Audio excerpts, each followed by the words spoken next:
vibes with Too Blessed to Be Stressed right here on DYR. I am hanging out with Razia Adam. How are you?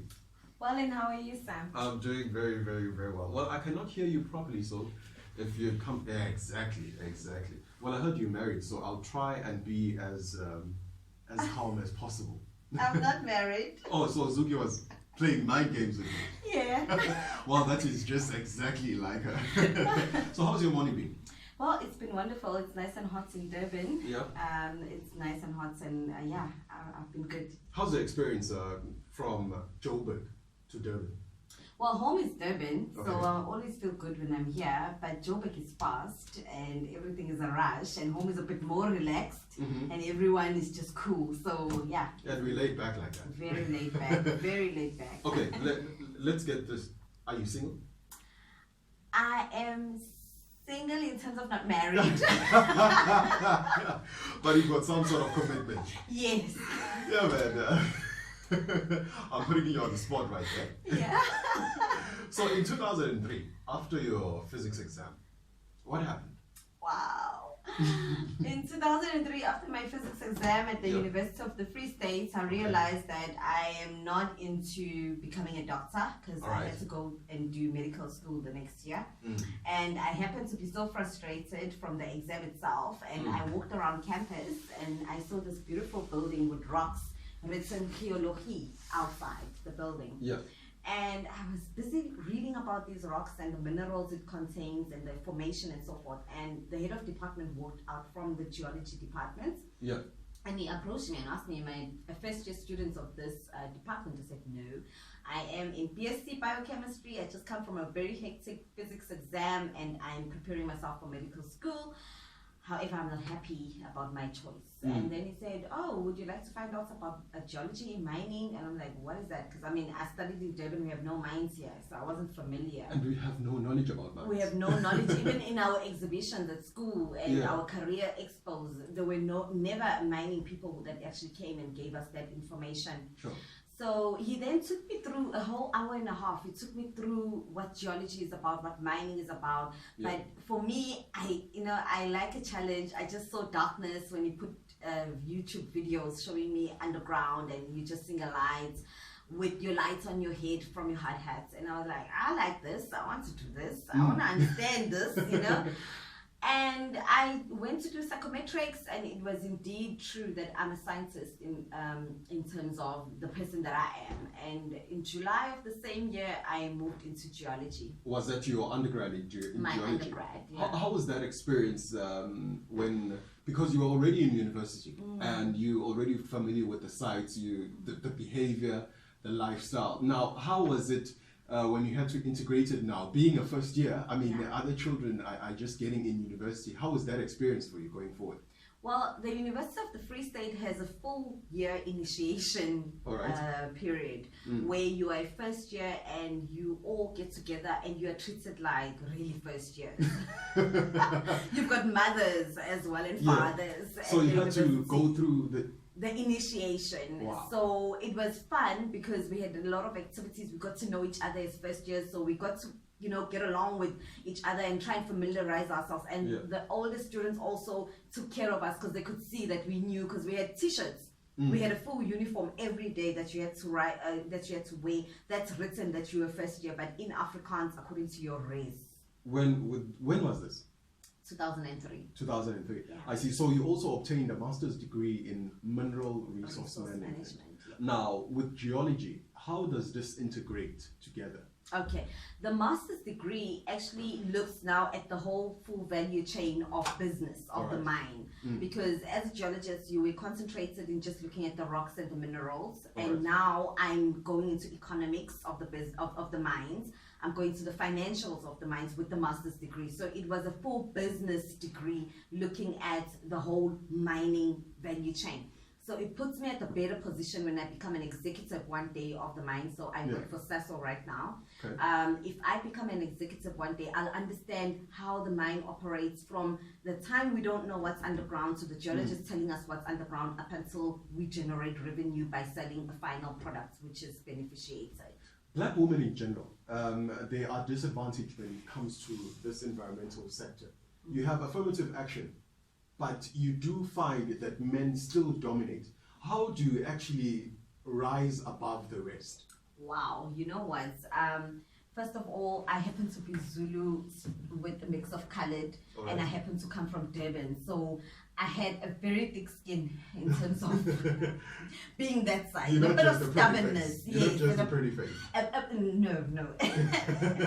And a bit of stubbornness. So Alright. how I actually won through that male-dominated environment is making sure that I knew my story, because that's the first thing that they will catch you out with. Our male counterparts can be a bit mischievous underground, especially when you're a woman. You're supposed to be in the kitchen. Why are you here? Why are you going to tell me what to do? So if you know your story, if you know what you're doing, then they get to respect you. So that's how I earned my respect. And when they saw that, okay, this lady is not just a woman and she's young and, you know, she doesn't belong here. She knows that where is the gold, and she tells me, and I go and look for it and I get it.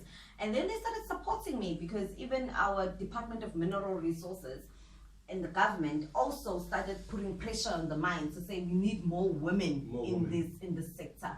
And they were under pressure, and that worked to our advantage as well as the younger generation and the earlier women that came into the mining industry.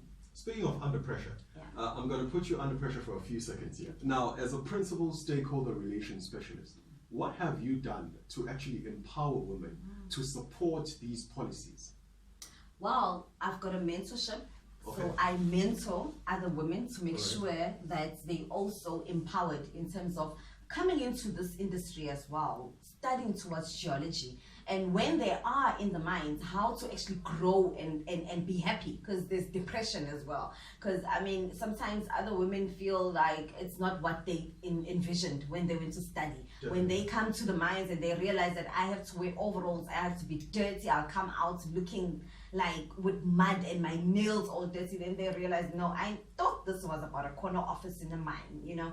So I empower other women by giving them that mentorship and guidance and a strategy of how to cope in this environment and still succeed and lead other male counterparts within and not be intimidated at all. You are brilliant, I must say. 16 after 1 o'clock, still chilling with Razia Adam ahead of the song. We're speaking to Why Is She in Durban? And then when I got you, I was like, okay, my manager, I was like, okay, because you've got this color of the skin, can you please pronounce this name? So you were expecting white, colored, Indian lady? Along those lines. Okay. Yes. So yeah, but that Very explains it. African. So let us bring it back to the Career Advancement Summit. You've came up with this initiative. What has motivated you to actually champion this? Well, I've had a lot of people approach me via LinkedIn, social media, and Instagram, especially people who are business owners, startup owners, and young students from high school as well as university, saying they want me to mentor them because they've been following my career path or my career journey, or they want me to assist them in business because they can see I'm kind of doing a bit well in business. So I thought, you know what, let me just get everyone together from my network, because I'm basically using my network to run business mentorship and career advancements.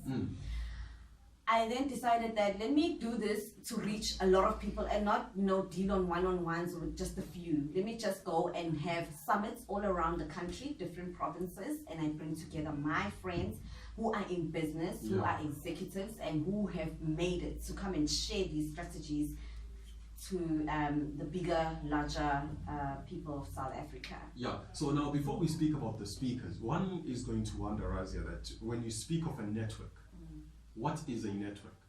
Network is people that are very close to you, that you've developed a relationship with, either a business relationship or a social relationship, but mostly I deal a lot with business networking. Yeah. So you integrate the two, from the mining to the business. Yes. And it actually works out. So now, with these executives that are part of your network, that are going to be part of the speakers, how do you select them? Do you select them in terms of the topic? You look at the topic that you want to tackle, or do you look at the demographics in terms of the people you actually want to address? I'm actually looking at mixing all different sectors. For All right. example, mining sector, agriculture, property. We have educational as well. So I'm looking at different topics, different sectors, and integrating it into one big summit. So I'm not looking at specifics. I also listen to my delegates who have been attending in the other summits to say, okay, who and what would you like me to bring forth into our next summit? So I then take that advice and I look within my network. If I don't have people within my network, I go on social media and start asking and looking, and then start, scouting. Are you part of the panel? Yes, this time around, the last one we had in Pretoria on the 1st of September this year, I wasn't. I was just, trying to make sure that everything is behind the scenes.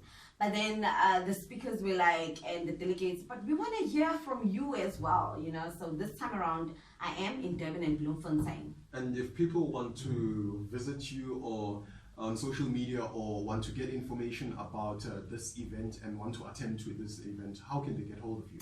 They can go onto our website. Our website is www.bmcas.co.za. All right. www.bmcas.co.za. Or email me. That email comes directly to me. It's info@bmcas.co.za. info@bmcas.co.za. Before I let you go, I've got one question for you. I don't know how you're going to receive it, but take it. In South Africa yesterday, Tito Mboweni, the Minister of Finance, announced that he is scrapping the VAT in the sanitary towels. And some of the initiatives in public schools, they've initiated that students who cannot afford to get sanitary towels, they're going to be given them for free. Yes. Now, given these, what's your take?